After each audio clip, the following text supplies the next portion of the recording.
या डीप डाईव्हमध्ये आपलं स्वागत आहे. आज आपण सुझलॉन एनर्जीच्या नुकत्याच आलेल्या दुसऱ्या तिमाहीच्या निकालांवर म्हणजे Q2 FY26 च्या रिझल्ट्सवर बोलणार आहोत.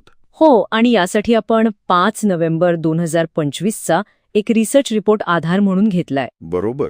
आपला उद्देश आहे की हे जे मोठे आकडे दिसतायत त्यामागची खरी गोष्ट काय आहे आणि कंपनीसाठी याचा नेमका अर्थ काय आहे हे समजून घेणं. चला तर मग सुरू करूया.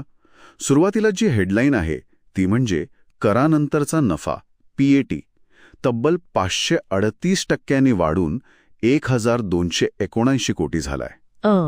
आणि महसूल पण 85% वाढलाय, 3866 कोटींवर. दोन्ही आकडे प्रभावी आहेत. हो, पण मला वाटतं खरा महत्वाचा आकडा हा करपूर्व नफा म्हणजे PBT असू शकतो. तो 179% वाढून 562 कोटी झालाय. PAT आणि PBT मध्ये एवढा मोठा फरक का दिसतोय? बरोबर पकडलं तुम्ही. इथेच एक